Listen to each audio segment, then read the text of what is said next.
Hello friends, स्वागत करता हूं आपका मेरे YouTube चैनल इन्वेस्टमेंट की बातें में, जिसमें हम life insurance, mutual fund, health insurance और अन्य इन्वेस्टमेंट रिलेटेड बातें करेंगे। अगर आपके कोई डाउट है तो उसको भी सॉल्व करने की कोशिश करेंगे। दोस्तों, आज का मेरा टॉपिक है, क्या आप LIC, म्यूचुअल फंड हाउसेस या बैंकों के लिए तो इन्वेस्टमेंट नहीं कर रहे हैं और कैसे हम फैमिली फाइडॉक डॉक्यूमेंट बनाकर इस प्रॉब्लम से छुटकारा पा सकते हैं। क्या आपको पता है LIC, mutual fund houses, bank, चाहे वो नेशनलाइज या प्राइवेट बैंक हो या फिर EPF हो, उनके पास 82 lakh crore worth of amount आपके अनक्लेम्ड मनी के रूप में, चाहे वो प्रीमियम रिफंड हो, सर्वाइवल बेनिफिट हो, उनके पास जमा है। और इसमें अगर हम post office deposit, company debt और बॉन्ड्स को इंक्लूड कर देते हैं तो ये अमाउंट 2 लाख करोड़ के आसपास बन जाता है। दोस्तों, मैं आपके साथ कुछ चीजें डिस्कस करना चाहता हूं। सबसे पहला है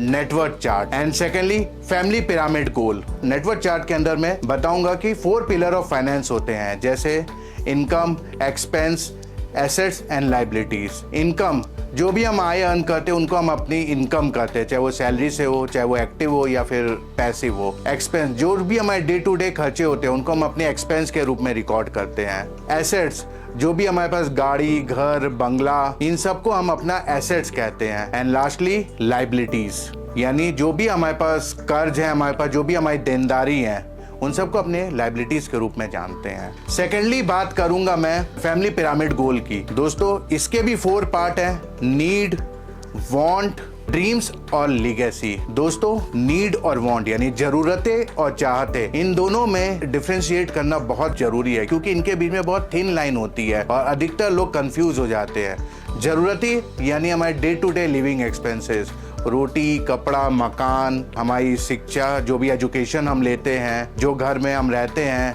हमारे लाइफ इंश्योरेंस प्रीमियम हम जो पे करते हैं या फिर जो गवर्नमेंट को टैक्सेस पे कर, इनको हम नीड्स कहते हैं। इसके बाद आता है हमारा वांट, यानी जो भी हम चाहते हैं, यानी एक अच्छा घर का होना, एक अच्छी गाड़ी का होना, जो भी हम अगर हम ट्रैवल करना चाहते हैं, अपने बच्चों को एक बेहतर शिक्षा देना चाहते हैं, ये सारी चीज़ें आ जाती है हमारे वांट में, जिसको हम चाहत भी बोलते हैं। इसके बाद आती है ड्रीम्स यानी सपने, यानी जैसे अगर हम कोई स्टार्टअप करना चाहते हैं, कोई हम चैरिटी देना चाहते हैं, वर्ल्ड ट्रैवल करना चाहते हैं, बंगलो बनाना चाहते हैं। और लास्टली आता है लीगेसी, जब हम अपना कॉर्पस बिल्डअप कर लेते हैं, जब हम अपनी कोई पूंजी बना लेते हैं और वो हम अपने उत्तराधिकारी या नेक्स्ट जनरेशन को ट्रांसफर करना चाहते हैं। तो दोस्तों, ये सारे होते हैं फैमिली पिरामिड के part, need, want, dreams and then your legacy. Net worth chart और फैमिली पिरामिड ये दोनों आपस में को रिलेटेड है। कैसे? जब आप इनकम में से एक्सपेंस माइनस करोगे तो आपको पता चलेगी सेविंग्स के बारे में। सेविंग्स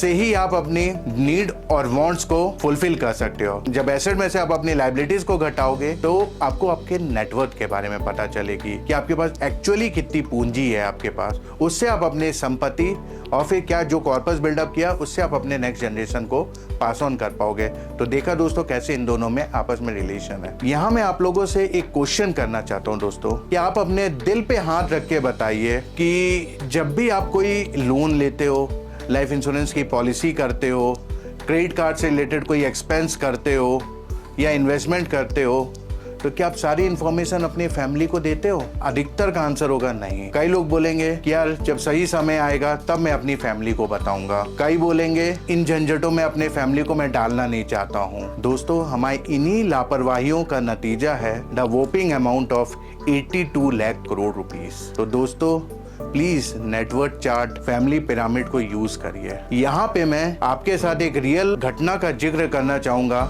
मिसेस प्रिया के बारे में। कैसे एक इवेंट ने उनकी जिंदगी बदल के रख दी। Mrs Priya was happily married to Mithun. वो अपनी सारी लीगल और फाइनेंशियल रिलेटेड चीज़ों के लिए अपने हस्बैंड मिस्टर मिथुन पे डिपेंडेंट रहती थी। मिस्टर मिथुन, जैसे जनरली हम लोग आमतौर पर करते हैं, वो अपनी सारी इंफॉर्मेशन अपने लैपटॉप में स्टोर करके रखते थे। एक दिन मिसेस प्रिया को पता चलता है उनके हस्बैंड मिस्टर मिथुन की बाइक एक्सीडेंट में डेथ हो गई और साथ में उनका जो लैपटॉप और मोबाइल था वो भी क्रैश हो गया। मिसेस प्रिया चूंकि वो सारी छोटी छोटी चीज़ों के लिए, चाहे वो फाइनेंशियल इंफॉर्मेशन के, अपने हस्बैंड पे डिपेंडेंट थी, तो उनको बहुत सारी मुसीबतों का सामना करना पड़ा। चाहे वो LIC में डेथ क्लेम करना हुआ, क्योंकि जब वो LIC ऑफिस गए तो उनको पता चला कि कई पॉलिसीज में उनकी जो मदर इन लॉ थी, शी वॉज अ नॉमिनी, और वो 2 साल पहले एक्सपायर्ड हो गई थी और वो चेंज नहीं होता, और कई पॉलिसीज में there was no nominee at all. Apart from that उनको ऑनलाइन नेट बैंकिंग के ID पासवर्ड्स के बारे में इंफॉर्मेशन नहीं थी।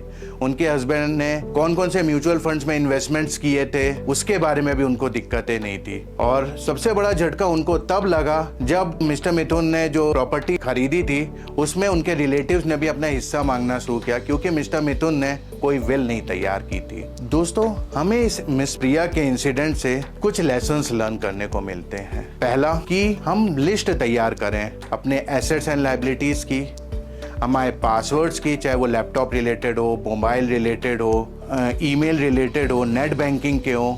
उसके बाद अगर हमने कोई लायबिलिटीज, कोई लोन्स लिया हुआ है, उसकी इंफॉर्मेशन भी रखें। एंड लास्टली, जो अधिकतर लोग नहीं करते हैं और जो आज के ज़माने में बहुत ज़्यादा ज़रूरी है, वो है विल तैयार करना।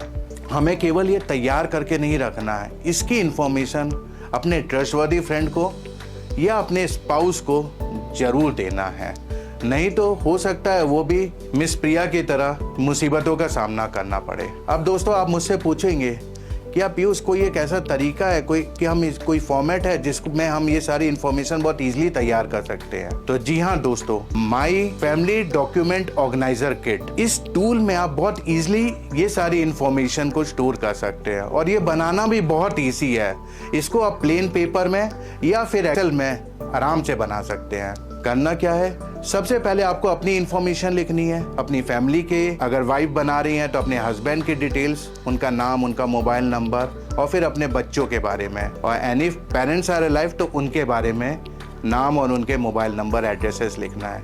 इसके बाद आपके जो नियर एंड डियर वंस हैं उनकी इंफॉर्मेशन दीजिए, जैसे कोई आपके फैमिली रिलेटिव्स हैं, आपके कोई डॉक्टर्स हैं, आपके कोई लॉयर्स हैं, उनकी इंफॉर्मेशन दीजिए। उसके बाद आपने जो भी इन्वेस्टमेंट्स किए हैं लाइफ इंश्योरेंस में, हेल्थ इंश्योरेंस में, म्यूचुअल फंड्स में, उसकी जानकारी दीजिए। फॉर एग्जांपल, पॉलिसी का नाम, मैच्योरिटी क्लेम कब है, प्रीमियम कितना पे करते हैं, कौन सी तारीख को प्रीमियम भरते हैं, अगर इन्वेस्टमेंट कंसल्टेंट है कोई आपका तो उसके बारे में लिख के रखिए। इसके बाद ये जो डेबिट एंड क्रेडिट कार्ड है उसकी डिटेल्स दीजिए। आफ्टर दैट आपके जो भी पासवर्ड्स हैं, mobile related, laptop related, net banking related, उसके बारे में इंफॉर्मेशन दीजिए।